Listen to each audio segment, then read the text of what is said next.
Hello, a long time, a little no see. It's the show.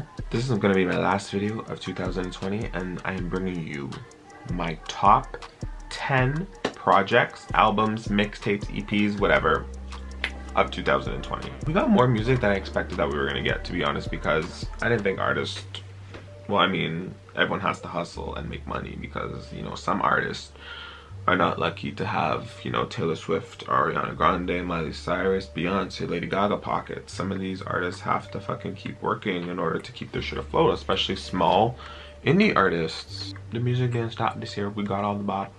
We got projects, we got albums, we got EPs, we got singles, we got new stars, we got Stars Born moments coming up in we got Stars Born moments. A couple Stars Born moments, but these are my top 10 projects These are my top 10 projects of what we got in 2020. Starting off the list, we have at number 10, Ho, Why Is You Here by Flo Milli. Now, when people say Flo Milli is literally a prodigy, they're not bluffing. This girl can rap. Her unique flow sounds absolutely nothing like anybody in the rap game right now. This girl will literally read you for filth and make you embarrassed about yourself. This year, around the release of her debut project, is when I feel like she really reached the peak of her popularity thus far in her career. As everyone was tweeting family shit. Even her contemporaries couldn't resist tweeting her catchy one-liners and ad-libs from her music. Family shit. Literally everyone showed support for her. I'm like, this like came out of nowhere. Like, it's so crazy. I always think to myself how all of a sudden, like, everyone just fucks with you. Like, everyone's talking about you, everyone just fucks with you, and it's so crazy when like you see that happen with artists. My favorite songs off this project are Excuse Me, Pussycat Doll, Beef Flow Mix, and my faves are the one that I always play, I Walk Around Like That Bitch. All of these songs showcase her unique style of nursery rhyme rap and wordplay while letting you know that you're the brokest and most badly built person in the room. Flo Milli is here to stay. Coming in at number 9, How I'm Feeling Now by Charli XCX. This was the hyperpop DIY quarantine project of the year, I believe. The queen of hyperpop, the queen of this new, I keep explaining it every video, hyperpop. I'm literally just gonna put a definition of it here so I don't have to explain it. Now, at the beginning of P Word in quarantine, Miss Charli XCX announced that she wanted to push an album out despite literally just dropping a critically acclaimed studio album just the year prior in September, her self-titled Charli record. She wanted this album to be highly collaborative, as that's been Charli's creative model for the last, what, 4 years now? As shown in her projects like Number One Angel, Pop 2, Charli, and now How I'm Feeling Now. She's a collaborative queen. How I'm Feeling Now was written, recorded, produced, art directed in the span of only a few weeks, which also included fan input, critique. Where do we get this nowadays? When do artists literally let you, the fans, in on their projects and want the fans to let the artists know what they want? My favorite songs on this album, the first has to be Claws. She also gave us a cute DIY video for that. She also ended up putting out the raw footage of the green screen background, and you know, the angels went wild with that. Let me eat a cookie, sorry, I got hungry. I also like Finally Understand, Enemy, 7 Years, and Pink Diamond. She also said that she literally wanted to put another album out this year. I think she said she wants to put 2. I think she even said 3, or am I reaching? She might have just said 2, but we only got 4 more days, beloved. Unless you were working on this behind the scenes, it ain't coming out. But hey, Charli keeps pushing herself creatively and putting out impactful, acclaimed, forward-thinking pop music. And y'all stay pressed. The next album we have, girl, if you're on Black Twitter, if you're on music Twitter, if you're on Stan Twitter, you have never seen or even heard, I don't think you have seen an artist more on your timeline and talked about more than Miss Chloe and Halle with their fucking album Ungodly Hour. You have not seen these girls more than anyone else on your timeline this year, unless you only follow your fan base of the same people. Point blank period. They were literally the most talked about artists this year on Twitter. Like, I'm just like, they would always get viral tweets, like memes about them, everything. Like, these were the it girls this year. These women were king. Every award show, every radio show, every YouTube music show, these girls were there and performing. Their album was released in June and it immediately met with praise from fans, critics, and it even fucking scored them. My favorite songs have to be the fucking Infectious Do It. Girl, this was the it song at the second quarter, the end of the first quarter, second quarter of this year. Period. Do It was the song that they literally pushed. The amount of times they performed the song alone, like they were working their asses off to fucking make a name for themselves and prove that this is our hit, this is our year, this is our time to shine. Watch the fuck out, Chloe and Halle is here. Just because it's so damn fine. Busy boy. And of course the title track.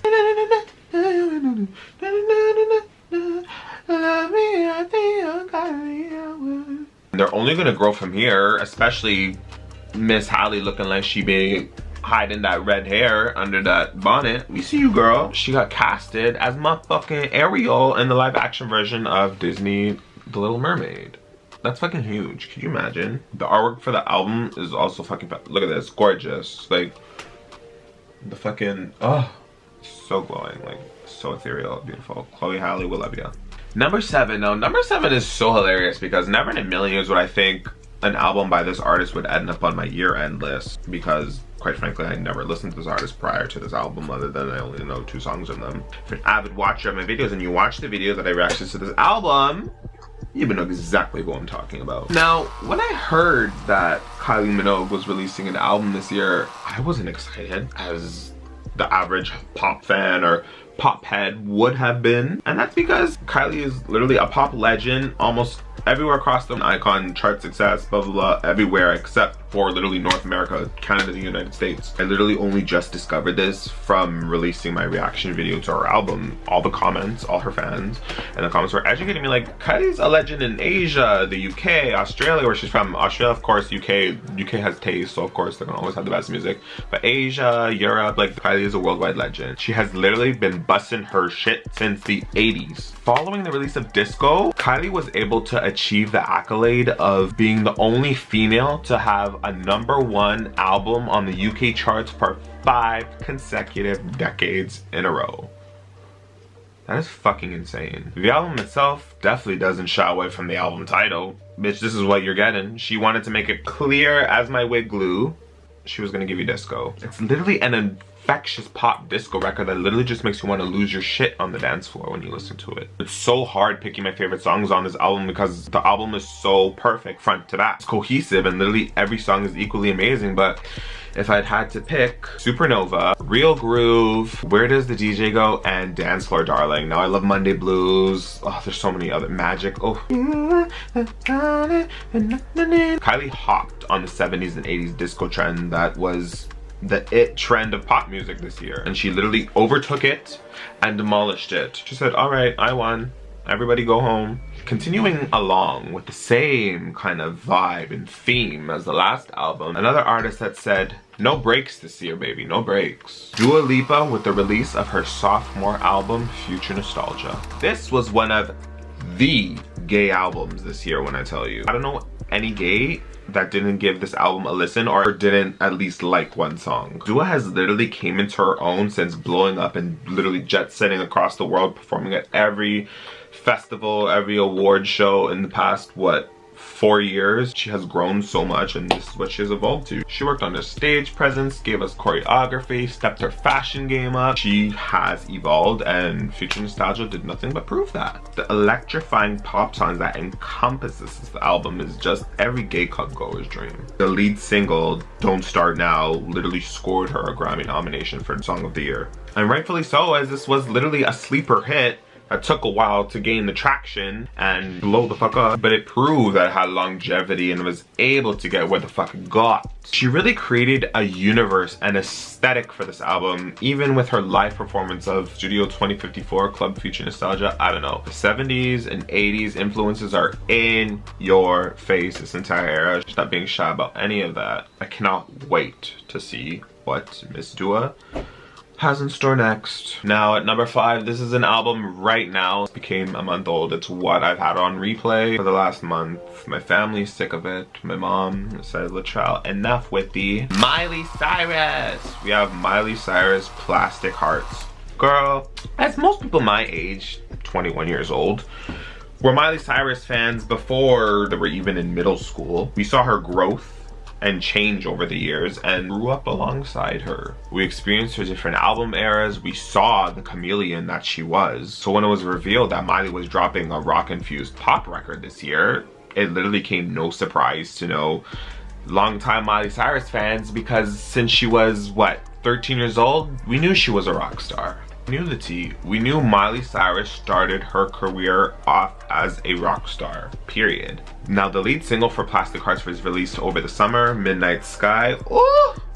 And it quickly became my song of the summer, and I feel like it did for a lot of people as well. The end of our quarantine summer, Midnight Sky was that song. And then she performed a cover of Blondie's Heart of Glass at the iHeart Festival, and this is when it was like, world, stop.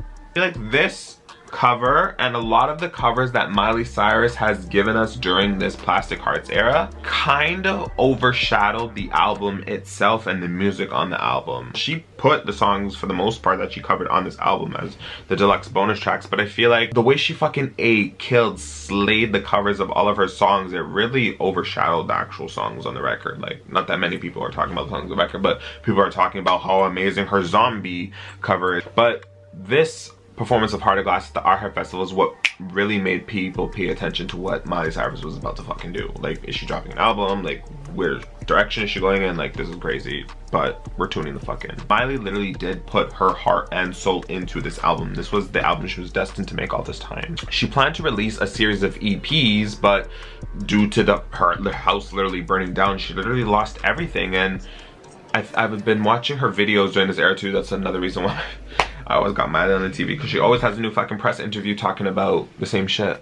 She was talking about how she just wanted to, as my terms of day, she wanted to dead the past. Like, the past, keep the past in the past. Like, I want the future and what's new, so I'm just gonna make new shit. What died was meant to die. She views it in that way. She views it as glass half full and glass empty. She wants to start fresh and begin a new chapter in her life, you know, done with the marriage, done with the house.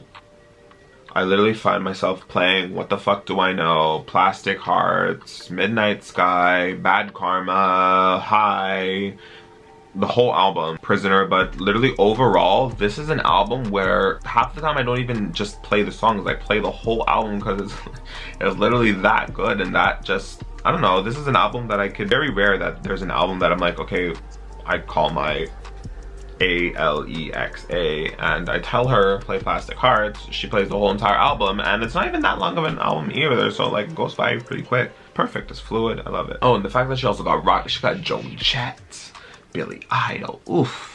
I can't wait to her next projects and what she has to come. Miley, I feel like, has truly found her look and aesthetic here. Like, this is what she was destined to be. Like, back in Hannah Montana, like, they had a whole episode talking about mullets because of her dad, Robbie Ray Stewart, in the show. I want my mullet back. Miley cutting her hair into a mullet now. Like, this is what, I don't know anything made for her. This was made for her. This aesthetic, sound, look, hairstyle, everything that goes in between, making this era what it is, making the plastic era go what it is. This is what Miley was destined for her entire career. Next, oh, we are winding down this list. We're literally past the halfway mark at this point. Oops. Next, we have my girls. You know what, bitch? I am upset.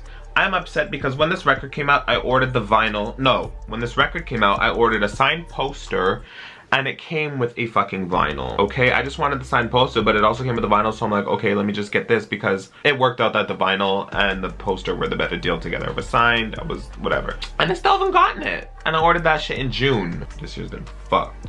Who are these people? The Haim sisters' feet have been on the necks of their doubters as they made factual and true claims this year that women make the best rock music. And they said, who is going to jump us? Nobody. You know why nobody's gonna jump them? Because they got a Grammy nomination for Album of the Motherfucking Year. The fuck is Grindr Unwrapped? They just troll me. They wanted you to click the notification to see that. Fuck them. This album arguably, if not, is their best album, even though I personally, I'll always prefer their debut Days Are Gone. But Women in Music Part 3, it just hits differently as they really pumped everything they can into this album. Aside from their indie pop rock sounds we've come to know from them, on Another Try they're giving us a reggae fusion sound, all the way to 3 AM where it suddenly feels like it's 2001 and I'm in an R&B and hip hop club busting my shit. Why you calling 3 AM? They really wanted to play around and have fun on this record, and it did not take away from the quality of it at all. They went the fuck off. They made that album. Steps, Don't Wanna was one of my songs of the summer. 3 AM, like I said, Another Try. Mwah. I hope they get that award for album of the year. Let's hope. This next artist, I can say she was my first concert of this year, 2020, and one of the last concerts of my life. I'm joking. Wear masks, wash your hands, don't go outside if you don't need to. Where do I even start? This was a YouTube girly here, just to let you know. This is the same girl that made Baby, you're the highlight of my low life and Money Can Buy Happiness, then why is it so fabulous? Yeah, definitely not the same girl as this one, because, you know, she was literally being controlled. But we're not going to get into that in this video. We're not going to get into that. This is not why we are here. We're here to talk about Miss Poppy and her excellence and her fucking hardcore ass album, I Disagree, coming in at number 3 on my top albums. Poppy gave us, you know, just a little tease of the new artistic direction she wanted to take herself in on her second studio album, Am I a Girl, that came out in 2018, I believe, with the song X. You know, we were used to the pop Poppy back then, bubblegum cutesy pop Poppy, and then all of a sudden on X, give me bloody, please give me bloody. And that's when Poppy was like, whoa, what the fuck is going on? She went from like this cutesy pink Android bitch to now this metal girl who's talking about get me bloody and the squealing guitars and drums. And Poppy going metal, this is something completely going left from her original aesthetic. I mean, I guess you could even call this record hyperpop, considering that hyperpop is literally an umbrella term derived from another umbrella term, which is pop music. It's just umbrella. Music is so complex. Poppy herself considers her music post-genre, period. But in a day and age where people just have to put a label on something in order to understand it better and to make sense of things, I would call this hyper new metal even. And let me tell you, all this little experimentation has paid the fuck off, because she scored herself a Grammy nomination for Best Metal Song with Blood Money, which is one of my favorite songs on this album and is one of many fucking hard-hitting songs on this record, period. The opening track where she's quiet and whispering, bury me 6 feet deep, cover me in concrete, turn me into a street. And then all of a sudden the squealing guitars and the drums, and then before you know, you're in the first verse. And this is what we've come to know as Poppy's signature style. She's been giving this a quiet little hush, and then all of a sudden,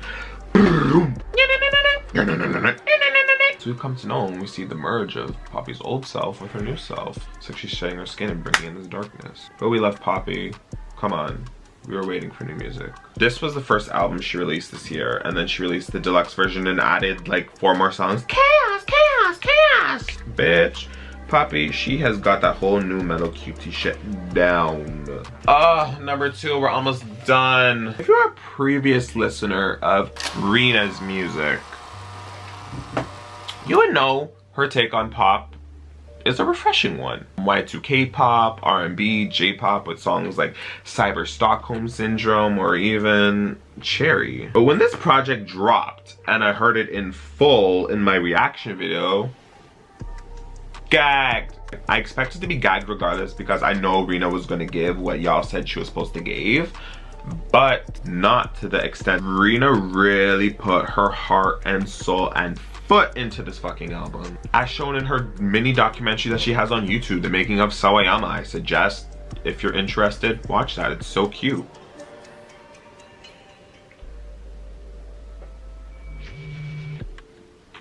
She got London's Black Choir in there. She has songs that sound like they're straight out of a PS2 racing game. Arena rock. I could literally go on with the experimentation this woman has done on this album. Even though Rina aimed for a medley of genres for this album, they're also cohesive and fit together, and they make one cute little perfect package despite being very different. And yes, I was shocked that it was snubbed from the Grammys because it was literally one of the highest rated records of the year. Even Elton John himself, Sir Elton John, said that it was his album of the year. So the Academy, why? How didn't you not think this was good enough to be nominated? How? The arena rock anthem, Who's Gonna Save You Now? Who's gonna save you now? Who's gonna save you? Save you now. That's one of my main listens on this album, following the earworm Excess. Excess was one of the best pop songs to come out this year. Point blank. Period. I am not debating with anybody. That should have been way bigger than what it was. That she literally did a dance in the video and that should have caught on. I'm so mad I didn't catch on TikTok. Or Charli D'Amelio, one of y'all TikTok influencers, like, why couldn't y'all blow up this song? Why couldn't y'all make a dance to this song and give this girl what she deserves, recognition for one of the best pop songs ever being put out this year? The remix. She dropped a remix with Brie motherfucking Runway. Now, I say that this song should have been on the album, like the remix version should have been on the album, but it's fine, it's cute, it's okay. Did she have features on this? I don't think she had features on this album. She wanted to make it featureless, that's 100%. Okay, this is literally her debut, so her having no features, she's entitled to that. Excess with Brie, that would have turned it up a notch. Having this much impact and acclaim on your debut album can be a lot of pressure when it comes to the follow-up project, but I feel like having such a creative vision like Rina's, that's not going to be an issue for you. It's not going to be hard to top it. She eats. Now, just before we get to the top spot, we have a couple of honorable mentions. What's a list without a couple of honorable mentions? Come on, we gotta have them. My first honorable mention, oh my god, guys, please do not, I reacted to this album and it's one of literally my most successful videos on this channel, mind you. So I can talk about this all I want and I can put it in my honorable mentions if I want to, because this album is cute and it is good. My first honorable mention is Heaven and Hell by Ava Max. If you're not a pretentious pop listener or music listener, you will like it. I'm not defending it anymore. I've said what I have to say about it. You can watch my reaction right here. I love it. It's literally one of my most played albums this year, one of the catchiest pop records I've ever heard in my life. Vocals, we're not gonna pretend like Miss Ava Max can't sing either, period. Second honorable mention on my list is Alias by Shy Girl. Now, this girl brought it. If you want sex, grimy rave music spoken in such a sultry, soft rap English accent, this is the project for you. Freak, Slime, Body, Siren, Lang. I think I literally just listed the entire fucking EP, but these are literally my favorite songs. She ate this the fuck up, and you can literally watch my reaction here. Our third honorable mention is 2000 and Forever by Miss Pop Thing herself, Brie Runway. Now, I still need to make my video on Brie Runway. She finds herself in my honorable mentions because although she is new, she's constantly proving herself capable of being pop's next big thing. This little Y2K opulent pop rap album where she's also giving you these thrashy ass vocals will have your ass moving. Not to mention Gucci featuring Malibu Mitch. That's one of my most played stream songs this year on my Spotify rap. Gucci like good it can go. The music video too. Oh my gosh. Brie Runway is such a pop visionary. Stay tuned for my video. I'm still working on it. Stay tuned on that. Next honorable mention we have is Shabrang by Seb Deliza. If you want an aesthetic, if you want a vision, if you're someone who wants a very visual experience to coincide with the music, whether that's the fashion, visuals, or artwork, Seb Deliza is your artist. And Shabrang is the album for you. She is the concept queen. This dark ass but soft and sultry and orchestral album really pulls at the heartstrings and leaves the listener in like a dreamlike state, as if they were at an orchestra laying down on stage with, in a dark room, the lights are off and you're surrounded by a ring of lit candles. Final honorable mention right before we get into my album of the year is Everything Sucks and Everything Is Beautiful by Princess Nokia. Our favorite problematic queen, Princess Nokia, dropped a double album mixtape. I don't know what it was. Although I liked Everything Sucks better, I feel like it was a joint project rather than two separate ones. This was a major upgrade since her last project, A Girl Cried Red. On Everything Sucks, she's giving rap dramatics on songs like Crazy House, Harley Quinn, and that little Nokia swagger we love on songs like I Like Him Too, He My Man, He My Boo. Also did a reaction video. Plug. Oh, the men in that video is so sexy. I still haven't recovered. All right, so now the moment y'all have all been waiting for. My album of the year, Cape God by Ali X. Now, did you really click this video thinking that it was going to be any other album than this? And 100%, the answer would be yes if you don't follow me on Instagram and Twitter at gunshot with an AW instead of an O. You would know that Ali X is my most played artist. He's been my most streamed artist for the last 3 years since I've gotten into her. Just everything. And the fact that I don't think I've ever talked about her on this channel, I've even filmed a reaction video to this album, Cape God, but I literally never posted it, and I don't know why I didn't.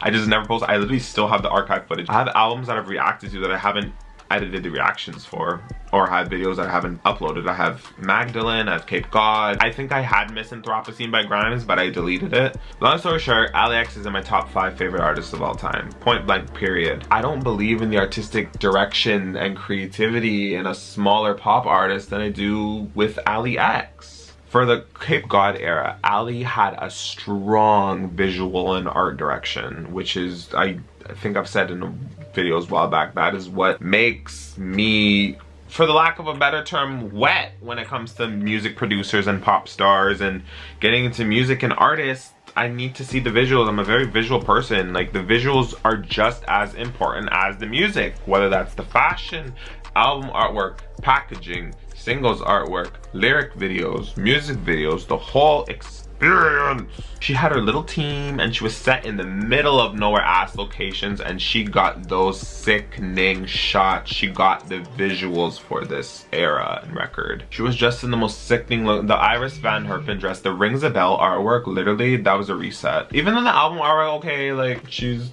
reaching heaven with a stick, I don't know, but I just loved the Rings a Bell artwork where she's just in the red Iris Van Herpen dress with her hands cupped and she's just looking vacant in the camera, and the background behind her is literally so deserted and scary. I said when it came out, I literally said she looked like an alien that came out of a fucking UFO in the middle of Cape Cod, whatever the town that she's in. She's looking like she's about to suck the fucking blood out of the first person she sees. Or she even ran through that town already, killed all the cows on the fucking field, killed the farmers and the wife. Bro, this alien looking for blood. When I say Ali has an aesthetic in mind, she really has one, and she goes full force. Literally, I'll put them here. Collection 1, Collection 2, Cape God, Super Sunset, period.